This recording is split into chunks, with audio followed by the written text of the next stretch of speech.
Paper wise थोड़ी चर्चा करते हैं। अब एस्से की जो तैयारी है वो आपने कैसे की, क्योंकि कई बार स्टूडेंट्स उसको केयर नहीं करते, तो वो कैसे बिल्डअप किया आपने मेंस के लिए एस्से की तैयारी में? सर जीएस की प्रिपरेशन करने के बाद और मेरा ऑप्शनल पॉलिटिकल साइंस था, तो इन दोनों की तैयारी करने के बाद मुझे ऐसा लगा कि कंटेंट काफ़ी कुछ है मेरे पास एस्से में लिखने के लिए, लेकिन उस कंटेंट को 1000 वर्ड्स में लिखना, सजाना संवारना, हाँ जी, उसमें कोट्स डालना, उसमें अच्छी अच्छी लाइन डालना, उसके लिए प्रैक्टिस चाहिए। पेपर 1 जनरल स्टडीज़ जो थोड़ा है स्टैटिक नेचर का, लेकिन काफ़ी चीज़ें उसमें डायनेमिज्म आ रही हैं, हिस्ट्री, कल्चर, ज्योग्राफी, इन्वायरमेंट, और उसके साथ साथ में सोसाइटी से रिलेटेड चीज़ें हैं, तो उसमें आपने क्या अप्रोच लिया पेपर 1 जनरल स्टडीज़ में?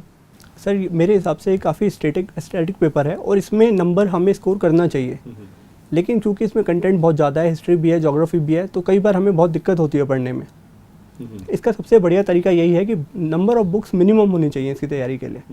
बहुत ज़्यादा सोर्सेज से अगर हम पढ़ेंगे, अगर हमने मॉडर्न इंडिया 4 या 5 बुक से पढ़ा है, तो हमारा सारा का सारा टाइम वहीं लग जाएगा। पर्टिकुलर टेस्ट पेपर में देखा गया है कि आंसर कुछ हिसाब से रिपीट हो जाते हैं, बहुत ही रिलेटेड क्वेश्चंस आते हैं बार बार, तो बहुत ज़रूरी है कि पिछले 10 साल के जो क्वेश्चन पेपर हैं पेपर 1 के लिए, वो ज़रूर सॉल्व करे जाएँ।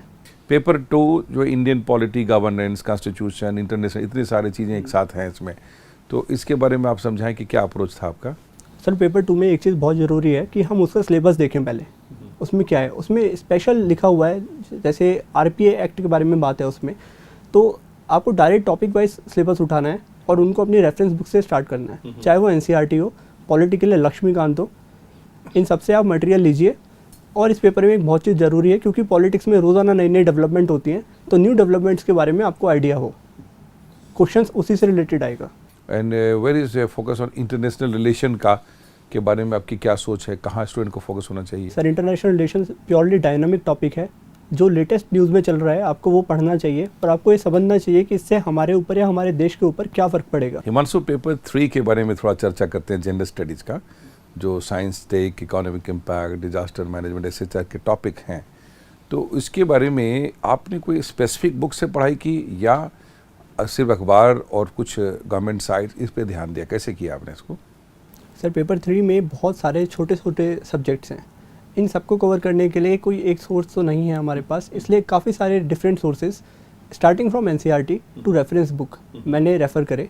अब जैसे टॉपिक इकनॉमी से रिलेटेड है, तो आपको बेसिक नॉलेज होनी चाहिए कि क्या कंसेप्ट है इकनॉमी का, लेकिन क्वेश्चन डायरेक्टली स्टैटिक पोर्शन पे नहीं आएगा, क्वेश्चन हमेशा आएगा करंट टॉपिक पे, तो दोनों चीज़ों को रिलेट करना बहुत ज़रूरी है।